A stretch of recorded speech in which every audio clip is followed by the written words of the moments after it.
so what I'm going to really be talking about is generations of the Brandeis family, with a broad aperture of them. Specifically 3 generations, which does not come down to me, by the way. 3 generations of people who just did remarkable things, who also, I think, represent a contribution to American democracy that is worth remembering right now.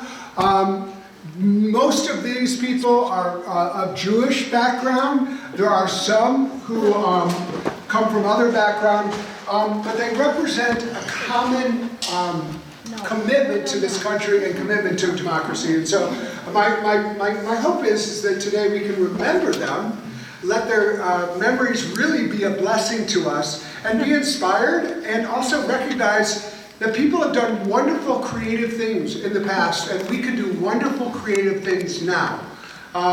So as I mentioned, like, this has been a difficult time for me and for many of us.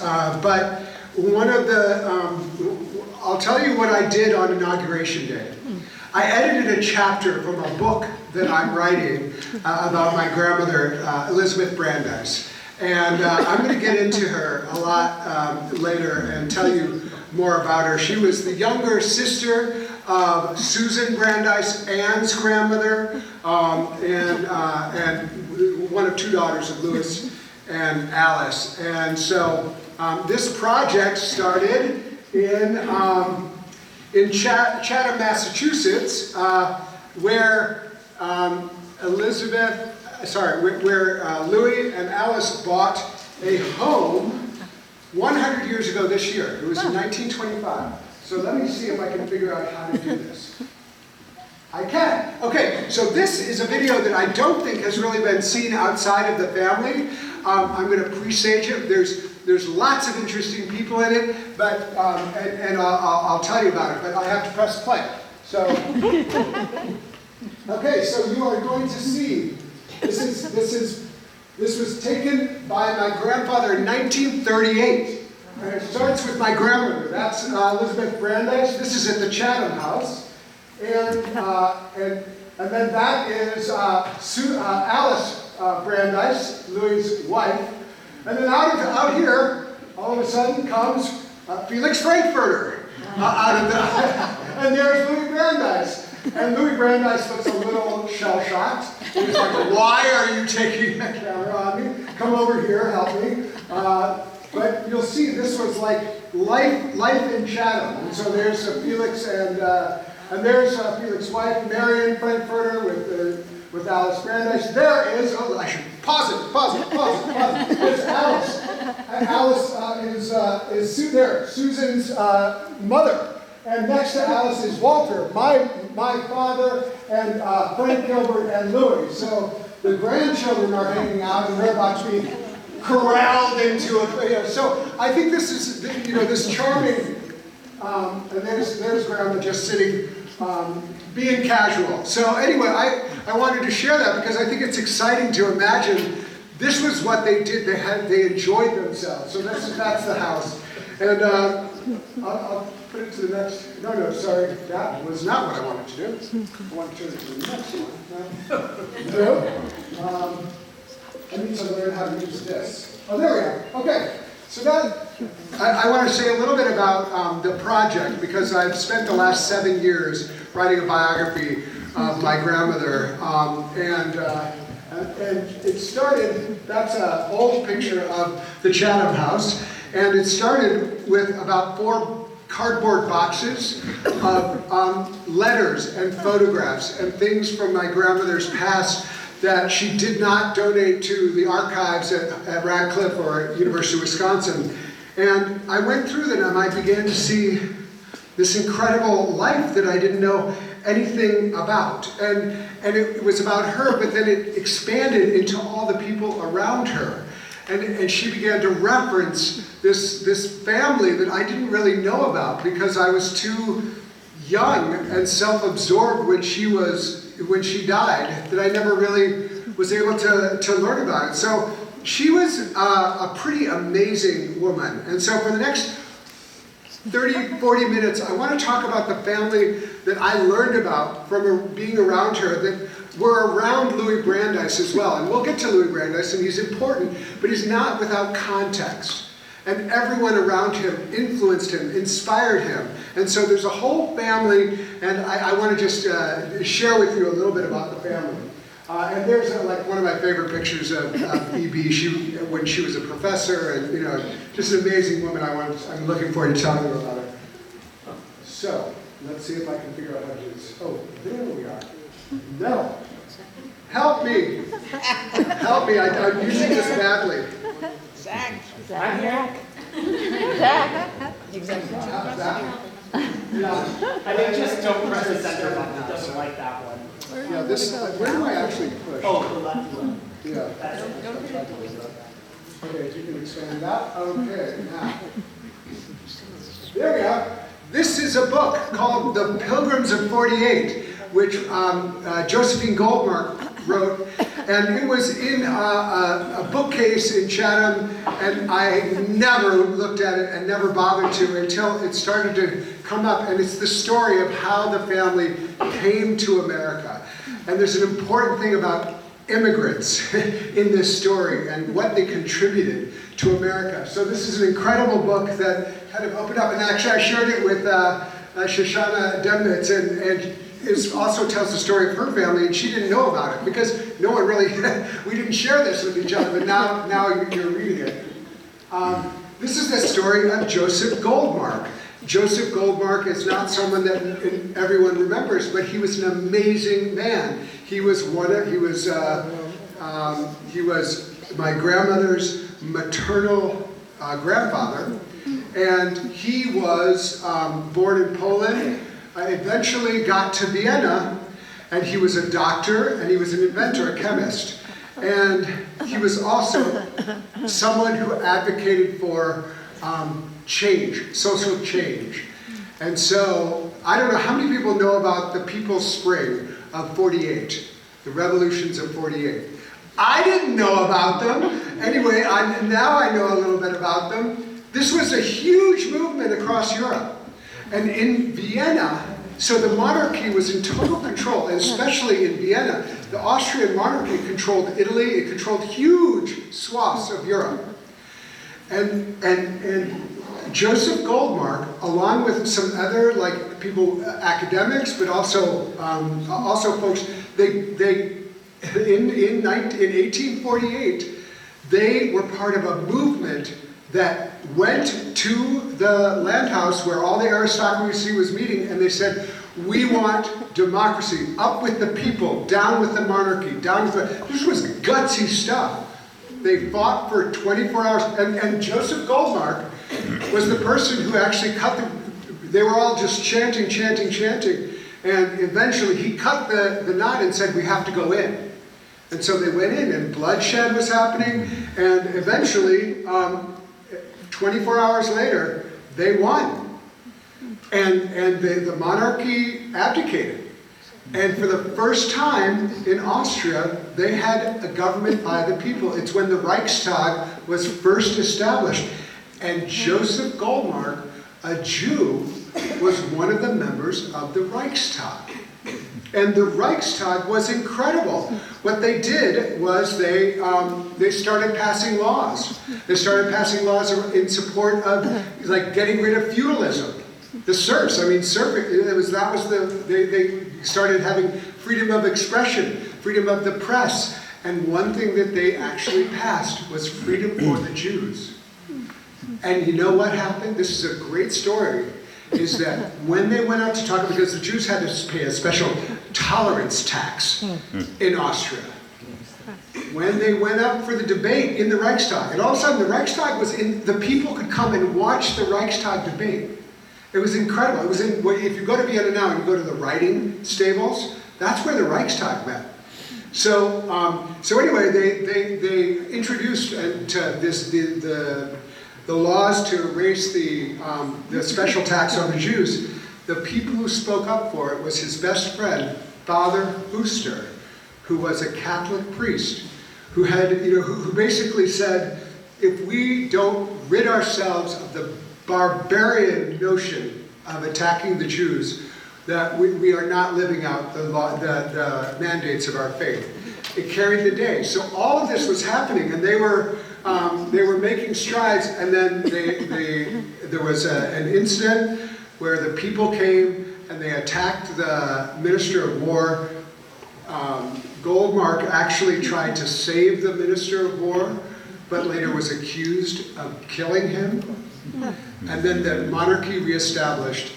He had to leave in like 3 hours. He had to get out. He went to Switzerland. The Swiss government said, we can't harbor you here. They will come for you. He was sentenced to death, and so he had to go. And he got on a boat and he went to America. So a refugee and a political refugee coming to these shores. Whoops, I go this way. Okay, here are 3 other families. The Brandeis family, the Whaley family, and the Dembitz. They lived in Prague. This was an amazing collection of people. They had an incredible, huge house that was separate. It was like one of the biggest houses that separated from the Jewish ghetto to the Christian section. They had some industries. They had a huge line of rabbis. They actually, controversially, were part of a Sabbatean or Frankism sect, which is, and so there was interesting there. They also were supporters of the uprising.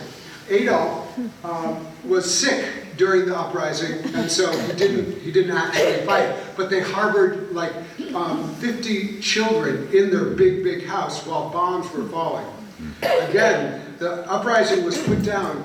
The Jews were special targets for retribution, and so these 3, along with 23 others from their family, lifted up and went to America.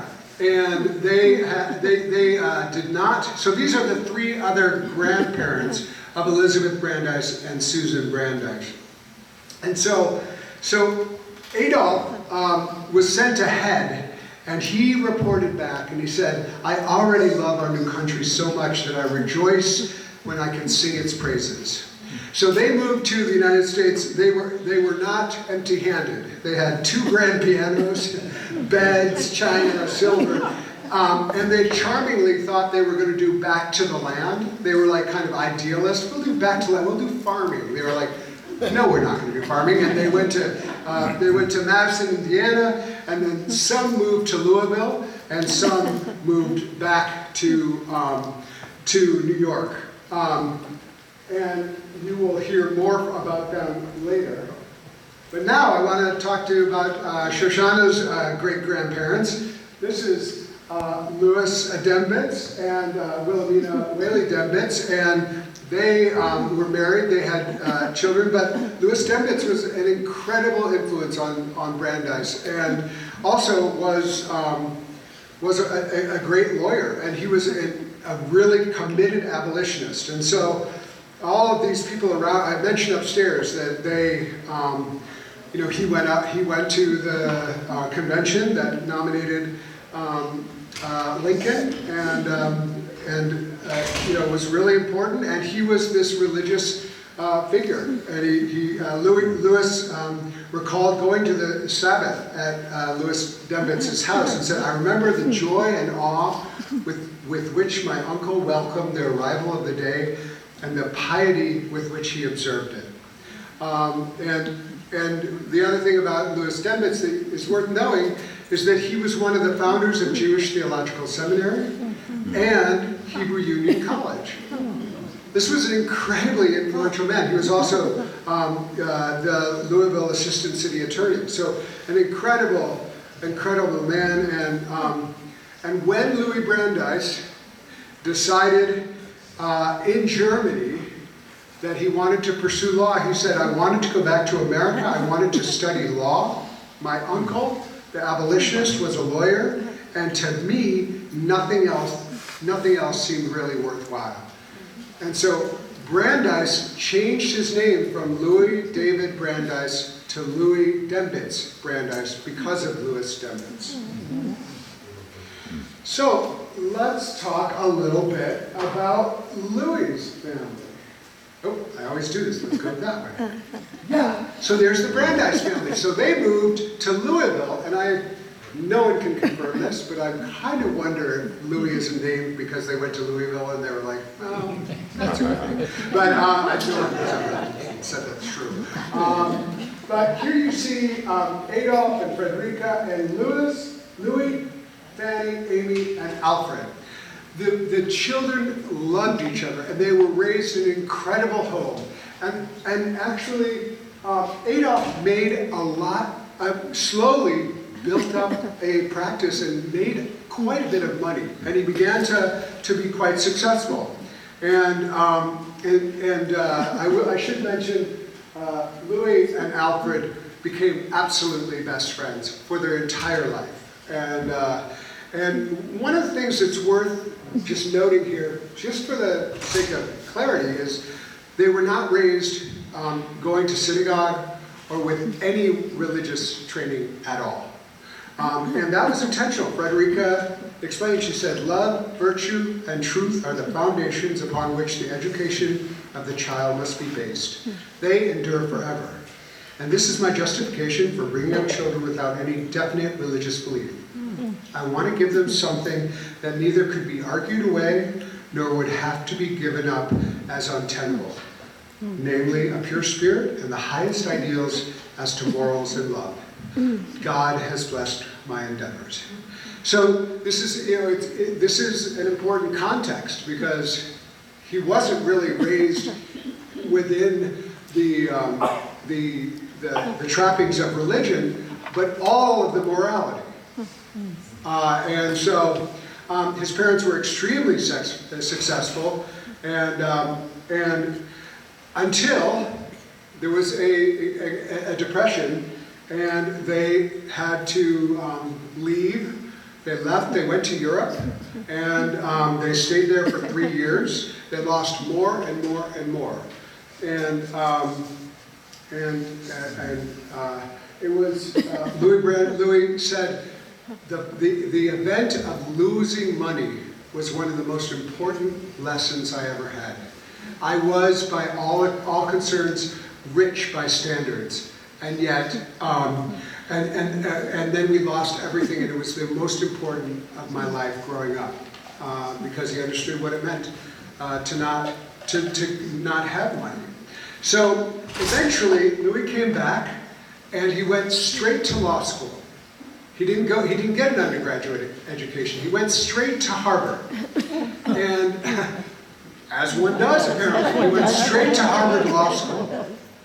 And he had excelled in Germany. He had studied in Germany, so he had a training. But then at Harvard, it became very clear that he was truly exceptional, and that all of the professors listened to him attentively. Another thing to realize is that he was losing his eyesight, and so he could. There was some people had said you're probably going to have to abandon the law because you can't use your eyes. And he instead said, no, I'm going to try to do it in a way that I don't use my eyes. People are going to read me the text that I have to learn. And that's where he developed a photographic memory. And so he graduated with the highest grades Harvard has ever seen, and he also graduated before he was 21. So technically, he was not allowed to be valedictorian. People urged him to go talk to the dean of the law school, and the dean of the law school says, the facts are clear. You're not 21. The rule says 21. You're not going to be, you're not the valedictorian.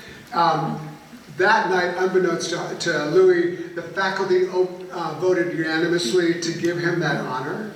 And that he was, which was a surprise to him in the moment. Anyway, he eventually started a firm in Boston. He was very attracted to the life of Boston, the intellectual life of Boston, the Boston Brahmin idealist life. He started a firm with Sam Warren, and he began to be really successful. He began to be one of the most successful lawyers in America. and eventually became one of the wealthiest lawyers in America. And at the same time he was doing that, he did not view himself for hire to the court, to the clients. The clients had to kind of try to get him to be their lawyer. And what he would do is he said, I chose clients, they were his clients. I chose clients who I thought they had a problem that I could solve, not who I was going to use the law to win for them. And so he ended up being like, very, very successful.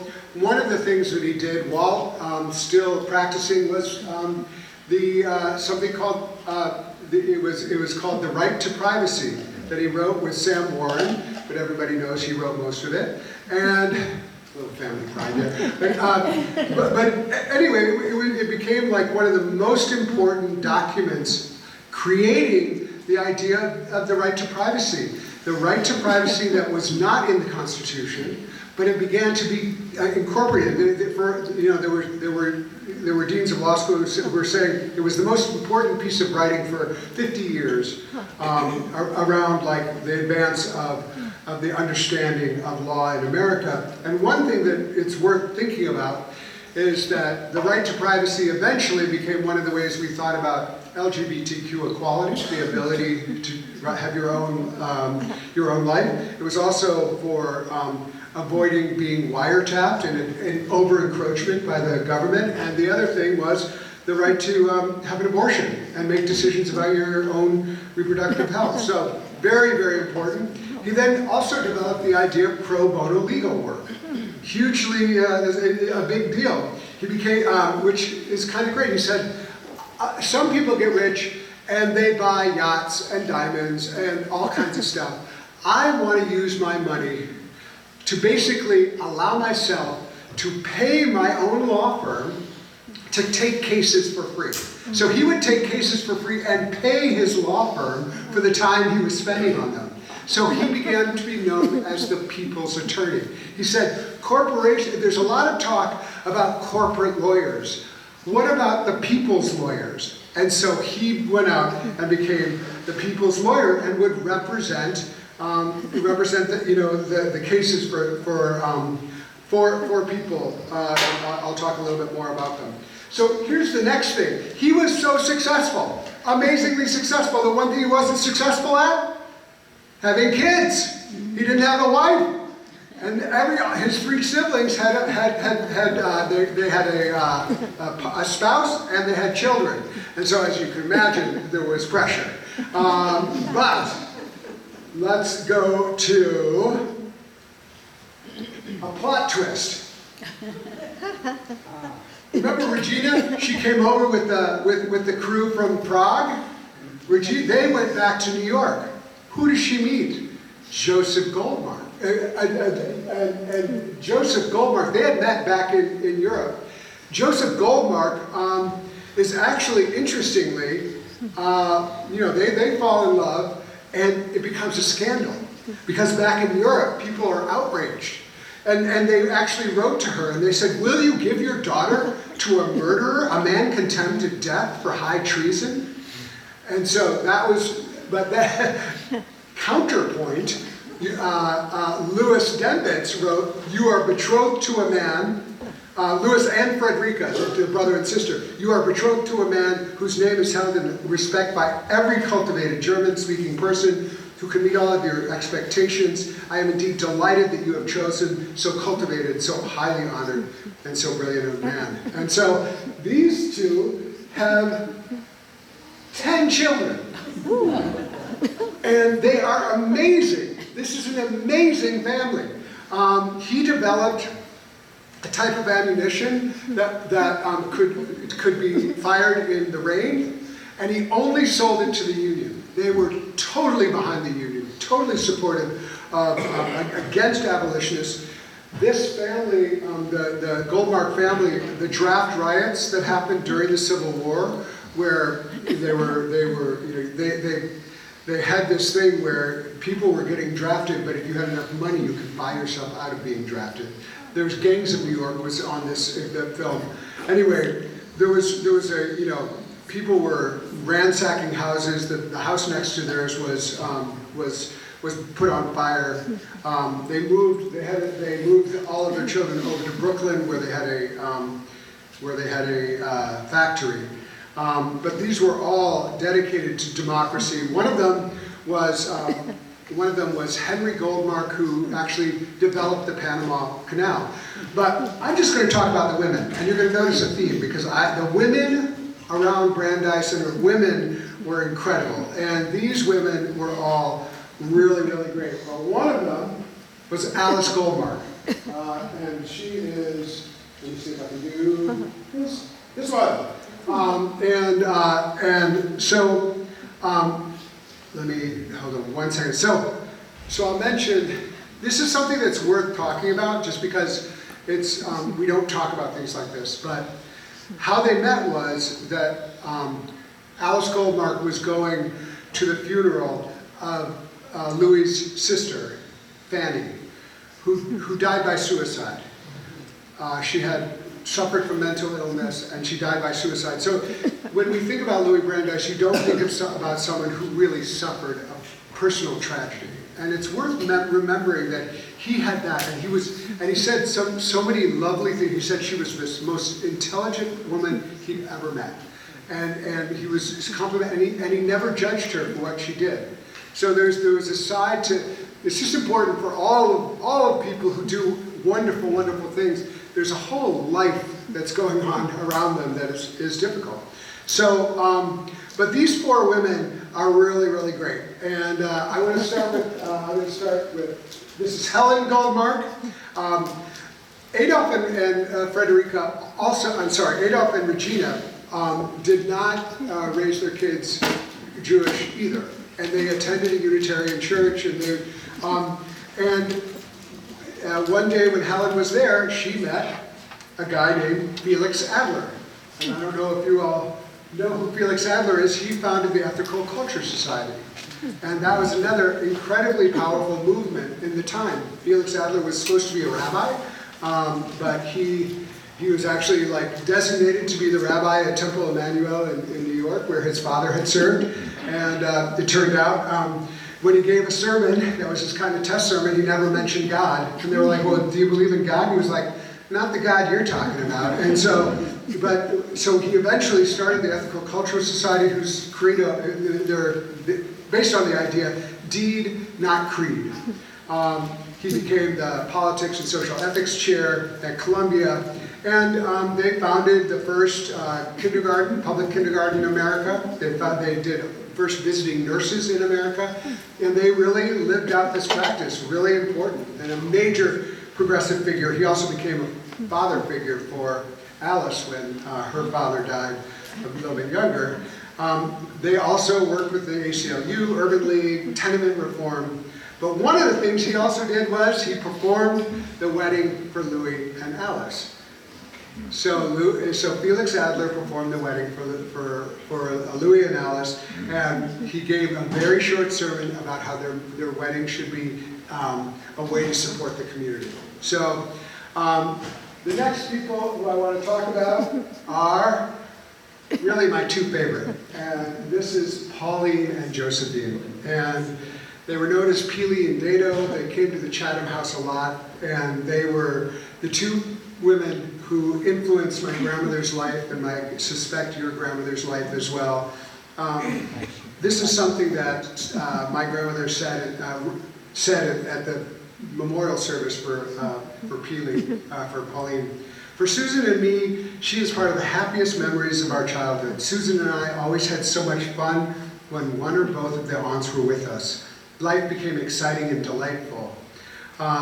There were special treats and outings, but more than that, the house was full of interesting and meaningful talk that we could recognize as important public affairs, labor problems, laws to protect women, working women. But the humorous side of events and people were also in the talk. It was not solemn or dull. The work the aunts did sounded important and worth doing, but it also sounded like great fun. Their influences early shaped and determined my own life interests and concerns. Without me really knowing it, it was the aunts whose work I wanted to share in when I was grown up. And this is my favorite slide, because this was really the revelation that was, that I didn't know about, which are these incredible women. You can see Pauline and Josephine, but also Florence Kelly, Frances Perkins, Lillian Wald, Jane Addams, and Elizabeth Glendower Evans. And I'm just going to pause here because I'm talking in the abstract, but it's worth remembering at this time, which is the late 1800s, early 20th century, late 19th century, women didn't have the right to vote. There were almost no women politicians, no women judges, women heads of business. There were really no women in visible leadership, and yet these extraordinary women were around my grandmother and also around Louis Brandeis and others. And so the other thing to remember is that during this time, America was changing radically, turning into an urban society. So in 1890, 11 million of the nation's 12 million families lived beneath the poverty line. This is the time when Mark Twain talked about the Gilded Era, which is like a thin veneer of gold, but underneath is this rotting and difficult. So close to 1 in 5 children were employed in factories, some as young as 5 years old. Many manufacturer employees worked 100 hours a week. There was no minimum wage. There was no 8-hour workday, no protection for unemployment or injury protection. Women worked in factories and then were assigned to work at home. So it's just important to recognize it was incredible what these women did. And I'll start with Lillian Wald and Jane Addams, who were the founders of 2 of the major settlement houses. Lillian Wald, the Henry Street Settlement, Jane Addams in Chicago. These were locations for local community of, the poor. They were located there, but also locations where people were thinking about what can we do to transform society? How can we create laws that transform society? So many people passed through there. But also what happened in these 2 places, for instance, at this Henry Street Settlement, they had the founding meeting of the ACLU, the founding meeting of the NAACP, the peace movement. These were incredible locations of thought. They were women-focused, women-run. Men were there too, but they were run by women, and they were a place where these radical women could really put their dedication into it. So, the other person who was extremely influential on the early 20th was Florence Kelly, right here. Florence Kelly was an incredible woman. She was the daughter of a progressive congressman. She got a PhD in Europe, came back with her children, moved into the Hull House with Jane Addams, went to law school, became the first inspector of factories in America, and she was incredible, and then she influenced a whole generation, including Frances Perkins. The idea behind the Consumers League at first was, we'll put white labels on garments that have been made by workers who have proper breaks and who have the ability to sit down for 15 minutes. And it turned into, under Florence Kelly, a shop for imagining new laws that protected women laborers. And so she spoke all around the country, including at Mount Holyoke when Frances Perkins was there. Changed Frances Perkins' trajectory entirely. When Frances Perkins went to Columbia, who was there?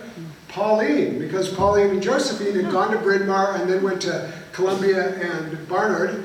And Pauline was there as the head of the Philanthropic Society, which was the precursor of Columbia Social Work School. And so she met Frances Perkins and sent her down to Hell's Kitchen to start doing research. And Frances did a survey of working conditions in Hell's Kitchen. I'll tell you a funny story that I just read, which is kind of amazing to me. There's a letter that Pauline wrote to Frances Perkins saying, when Frances Perkins decided to get married, saying, "Oh, you showed so much promise and now you're getting married." It was very women's focused, you know what I mean? And of course that didn't come true, but it's very interesting. Another interesting story about Pauline is that William James, who is the famous kind of philosopher at Harvard and wrote The Varieties of Religious Experience, wrote her 80 love letters throughout his life. He was infatuated with her.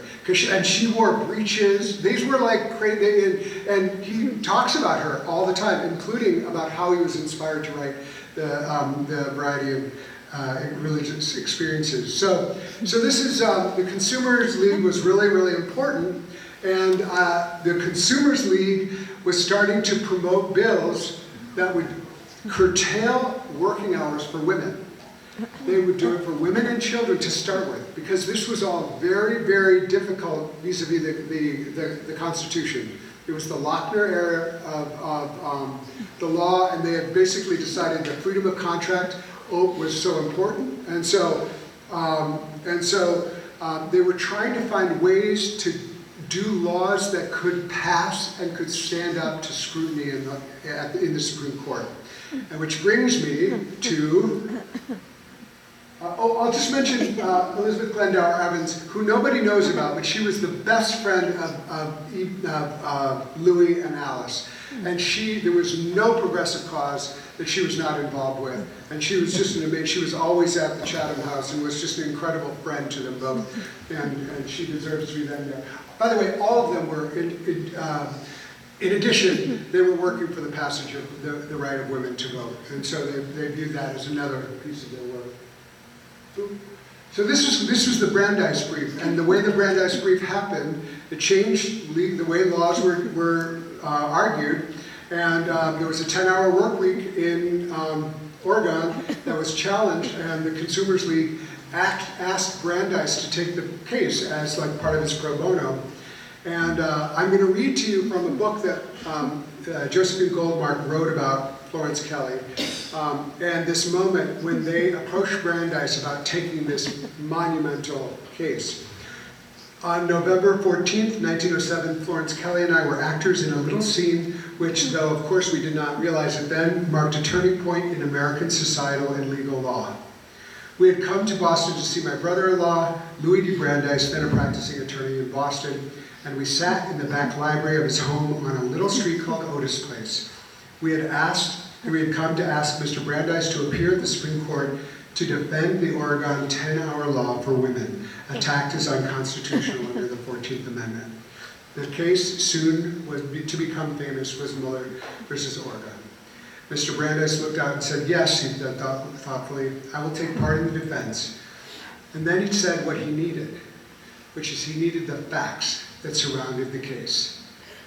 And in 2 weeks, Josephine and Pauline and a group of women went into the library. They went and researched why too many hours a day of work was detrimental to women. And the ultimate case, the ultimate Brandeis Brief was something like 95 pages of their research and 10 of Louis' jurisprudence. And so Ruth Bader Ginsburg, a century later, wrote about what happened. And so, yeah, and some of us actually, were you there? I don't know if you guys were there. There was a reenactment of this case in the Supreme Court where Ruth Bader Ginsburg was the Supreme Court and two very able women argued, because what was at stake was, should women have special protection? This was known as the wedge issue. How can we eventually get labor protection for everyone? We'll start with women. But in this case, women were argued to need special protection, which was controversial then and became much more controversial in the 60s and 70s. Like, is it a good thing to say women were too frail to be able to work, or that they should be focusing more on being mothers? But they won, and eventually it was, I will say, like Justice Ginsburg said, you know, the intention was benign, and the intention really was in support of women at the time. So she said, I agree with the decision of 100 years ago, although she had argued both sides at one point.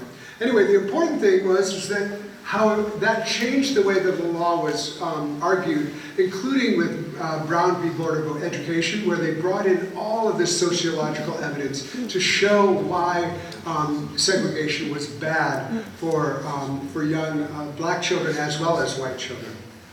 So, let me, I know there's lots here. Here are the Susan and Elizabeth. I'll just mention, Louis was nominated. He was, you know, obviously a great lawyer, but then nominated to the Supreme Court. And we have this great cartoon from the time where this guy, obviously a big guy with a top hat with Wall Street across his chest, and he's passed out. And it says, Louis Brandeis nominated to Supreme Court.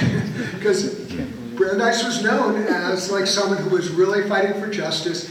The New York Times came out against him, saying where some are radical, Brandeis is rabid.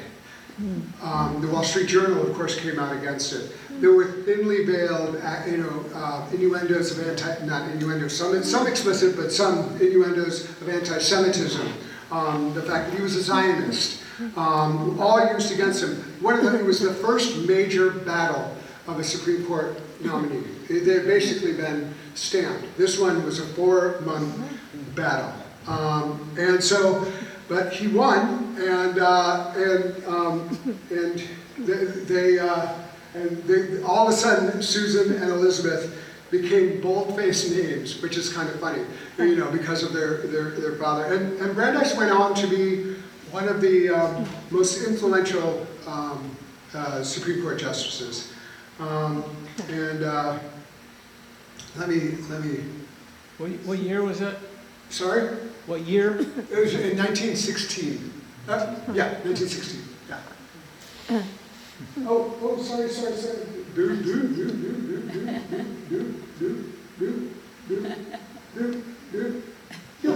Okay, I want to talk a little bit about Susan, who was an incredible, like, the daughter who, she went to Bryn Mawr following the aunts, wanted to go to Harvard Law. They would not accept her. She never got over that. She was bitter.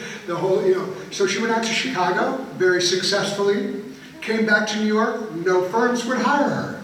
Started her own firm. Was one of the first women to argue in front of the Supreme Court. And so became part of the Supreme Court bar. Of course, her father had to excuse herself. And became very involved in Hadassah, became very involved in all kinds of, and very involved in the founding, and one of the main people behind the founding of Brandeis University. Just an incredible career. Elizabeth Brandeis,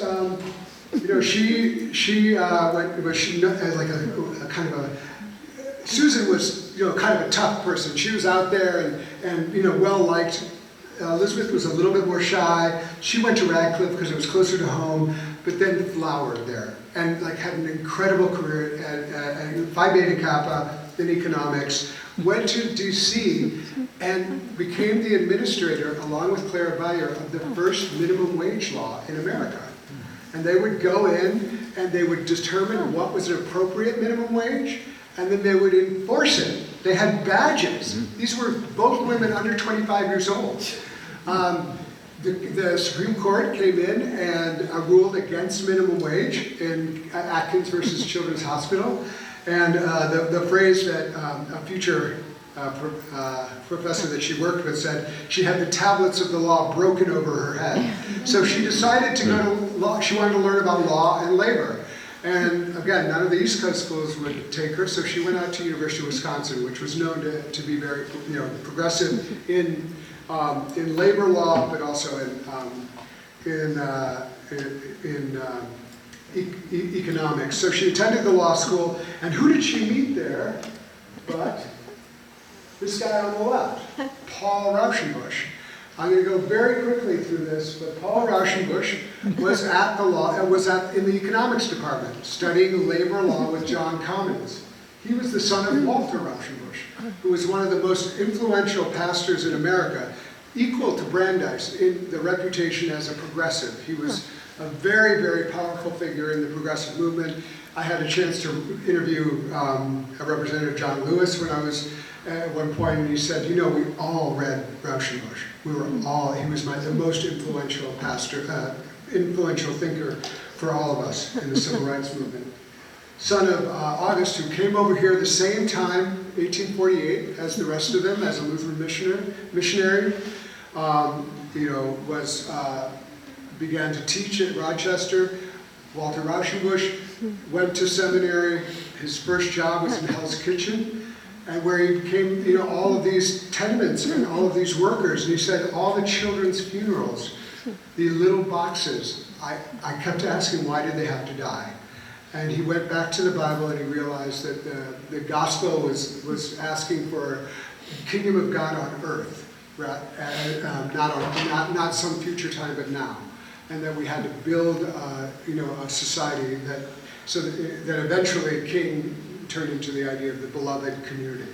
So, and they had 5 children who were all really interesting. And Paul was one of them. There was Hilmar, Winifred. I'll tell a Winifred story just because it's another one of those kind of kick-ass women's stories. So she went to Oberlin, and Walter Raushenbush was still like very progressive but Victorian and trying to tell her like how to dress, and she said, I am not one of your lady admirers. she said, I am a feminist. I come to this radicality, and it is who I am. And she, you know, she was like a very radical woman, and all of them were, you know, I'll talk briefly about them in a little bit. But Evie and Paul met. They met in torts class. And the great story is that the professor of the torts class at law school at Wisconsin kept asking Elizabeth, what do you think about this, Elizabeth? You know, because of her father, and she was smart, and so she could answer it. And later, she was just like, you know, Paul accused her of running the class, and she was like, they kept on asking me, it wasn't my fault. But anyway, she actually changed over to economics. They spent a year together, and at the end of it, he proposed to her. At the end of it, right before she left, and she went to do this summer school at Bryn Mawr, and then went to Chatham. But you know what was rather amazing is that they fell in love, and they wrote letters that whole summer to one another, and it was really incredible. I found those letters in those boxes I found, and they talked about everything. They talked about their parents, they talked about the values, they talked about the fact that they both loved to paddle and were outdoors. They even talked about sex, and they were just like, we're so compatible. The thing they never talked about was religion. Neither one of them felt like that was worthy of a topic of conversation. They were interested in it, but both were kind of, they both attended this Unitarian church in Madison, where a lot of the progressives attended, but it wasn't a stumbling block. And this is, you know, it's very interesting because a lot of, I've been approached by a lot of people who are like, oh my God, Louis Brandeis must have been so mad when Elizabeth Brandeis married Paul Raushenbush. And I had one person say, Louis Brandeis would be rolling in his grave if he knew you were a Baptist minister. And one of the great things about doing this research and going through all the letters was I found this letter, which is from LDB, Louis Brandeis, to Paul when Evie told them that she had fallen in love with this guy, and he said, our confidence in Elizabeth's character and judgment is such that a welcome awaits the man of her choice. Yours is particularly because of your father, your profession, everything she has told us. So it's interesting to note that for these people, democracy and the progressive idea was really what mattered to them. And so that year. There were two marriages. Susan got married to Jacob Gilbert, and E.B. and Paul were married. So one of the things they did together was they founded the first unemployment compensation bill. This is a headline from 2020, when everybody was unemployed because of the pandemic. And some enterprising reporter reached out to me and said, "Are you Paul Raushenbush? Are you related to Elizabeth Brandeis and Paul Raushenbush? I'm doing a story about how unemployment compensation happened." And so they created the bill. They organized to get it passed in Wisconsin. You can see here that this is where it's being signed into law. People have been trying for decades to get this signed. They managed to thread the needle, and that was such an important lesson about democracy and about how they work. They were like so particular. How can we build a bill that will pass? Because even there, the lieutenant governor said, "I had a bill that was better than this bill." And Paul said to him, "Yeah, but it didn't pass." You know what I mean? And we'll make this bill better. And they did.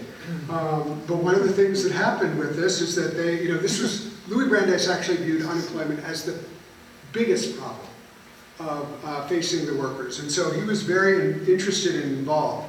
And eventually, they expected other states to follow suit. None did. And so there was a meeting set up in Washington, D.C. with Francis Perkins and Senator Wagner. And they came up with this idea of how to get this into the Social Security Act, basically, of 1935. And so just an important piece of American history. And I spent hours and hours learning about this, but it was so gratifying because it was like they really built something. It really made something happen. The other thing, E.B. became a professor and taught so many important people and taught them in like research and all the things that she had been taught by her aunts. When I got to Princeton in my job, I got an email saying, "Are you related to?" And I was like, "Okay, who's this going to be?" Elizabeth Brandeis. And he said, "Your grandmother was perhaps the main advocate for migrant reform in Wisconsin." And it turned out that she had created all the laws with Jesus Salas. And I love this picture because Jesus Salas, who was the main activist, E.B. is behind him, if you can see. He's still alive, and I had a chance to, he said, "She was my main mentor. She taught me everything about organizing. And she also brought me into the Governor's Commission on Migrant Workers. And instead of all being like people who were not immediately affected, she brought him in and made him part of the solution." It's a pretty major thing, very important. I'm going to finish up here. Here's a nice shot of it's also to recognize that family was incredibly important. And so here you'll see the justice with, right there with Anne's mom, and there's Alice. Here's Elizabeth and Susan. Here's another photo, and here I love this photo. It's E.B. and Susan and the 4 grandchildren. It was just really important that they were very family oriented while doing all this work. I like this photo because it's kind of like the Addams Family, but they're actually like really interesting. So these are the Raushenbush children. You saw them when they were very young, but they were. I'm just for the sake of time not go through it, but there's some notable. You see, there's E.B. with Paul, but there's Carl, and Carl married Esther. Geez, I'm blanking on her last name, but Esther was another Jewish woman who became the president, the first woman president of Sarah Lawrence. There's a Raushenbush library. These were all very, very cool women. This is the person who became Richard Rorty, who, if you know the philosophical movement, he was known as the most important philosopher in America for a time. His first wife said, she used to go to the Chatham House, and all of these people would be together, along with Susan's family, and they would talk about big ideas, and they would imagine the future. And she said it was an aristocracy of conscience. not only did they have the ideas, but they had the phone numbers to call, and it was really, and I have a book where E.B. Talks about everyone who came, but what every day starts with, what was the weather like, and where did they go sailing? Right? So, and I mean, it was always like, how can we go out sailing? How can we go out canoeing? And so it was big ideas, but also really about activity. I want to just mention, the brilliance get paler and paler, but it's worth noting. This is Anne's mother. Alice Brandeis Popkin. She married Jordan Popkin, an amazing person. Alice went to Radcliffe Law School, Radcliffe, and she graduated in 1949, 1 year before Harvard started accepting students, women. And so she was one of the first graduates of Yale Law School. She joined the Kennedy administration, was one of the original administrators of the Peace Corps, went around the world establishing the Peace Corps. She was Associate Administrator for International Affairs for the Environmental Protection Agency. And she was very proud that she became the first family member since Justice Brandeis to be admitted to the Massachusetts bar, because she ended her career living in Chatham and practicing law there. Frank Gilbert, another amazing guy, he did go to Harvard Law School, and he then became interested in historic landmarks. He is responsible for saving Grand Central Station in New York City. They landmarked it when it was supposed to be destroyed. Amazing guy, really lovely. And then this is my father, who just decided very early on, I know what I want to do. I want to teach law in Wisconsin. And so he did. What I didn't know about him was he was a real estate professor. And at that time, there were red lines all over Wisconsin. We think of Wisconsin as so liberal, and Madison is so liberal. There were places where black people could not buy houses. And so my father was arguing in front of legislators to get rid of the red lines. And he wrote an amazing sermon. It was a sermon. He wasn't a pastor, but he said his grandfather, Walter Raushenbush, had done an important sermon called "Dare We Be Christians," about confronting poverty, and my father gave the same speech in 1962 about "Dare We Be Christians," and it was all about housing law in Madison. And he was also the president of Law School Admissions Council, very involved in instituting affirmative action and the ways of widening the ability of more communities to become to be lawyers. And I love this photograph because this is my grandmother with her father. Brandeis was known as an intrepid paddler. When he was in Yarmouth, a different part of the Cape, and if it was way too windy to go sailing, he was out there in the canoe. And if anybody was being reckless with being on the water, they were called, "You're being a Brandeis." And so this is a photograph of them canoeing out to Monomoy Island, which is like basically going across Nantucket Sound. And so I just love this book because leisure was really important to them. And so, and then here's my family again, my kids, my husband, and what are we continuing on as much as we can. I'm going to close just with a few ideas around democracy and what I've heard. Let me just move this back to them. Just some pillars of democracy that Brandeis talked about, and most of this is taken from True Americanism, an essay that he wrote in the 4th of July, 1915. The first one is the idea that there are no superhumans, there are no kings. We have the People's Spring. They went against monarchy and came to America. But what are we facing now? Someone who a would-be dictator, who wants to be king, who wants to take away rights. And Brandeis said, democracy rests upon two pillars. One, the principle that all men are equally entitled to life, liberty, and the pursuit of happiness. The other, the conviction that such equal opportunity will most advance civilization. Aristocracy, on the other hand, denies both of these postulates. It rests upon the principles of the Superman. It willingly subordinates the many to the few and seeks to justify sacrificing individuals by insisting that civilization will be advanced by such sacrifices. So a clear statement against anyone who would be a dictator who would consider themselves over and above. The second principle of democracy that I want to lift up from Brandeis is the rule of law. That it matters that law holds. This is from a case that actually was from a Brandeis dissent in 1928 on a government wiretapping case. And he wrote this dissent. Decency, security, and liberty alike demand that government officials shall be subjected to the same rules of conduct that are the commands to the citizen. In a government of laws, existence of the government will be imperiled if it fails to observe the law scrupulously. Our government is the potent, the omnipresent teacher. For good or for ill, it teaches the whole people by its example. Crime is contagious. If the government becomes a lawbreaker, it breeds contempt for a law.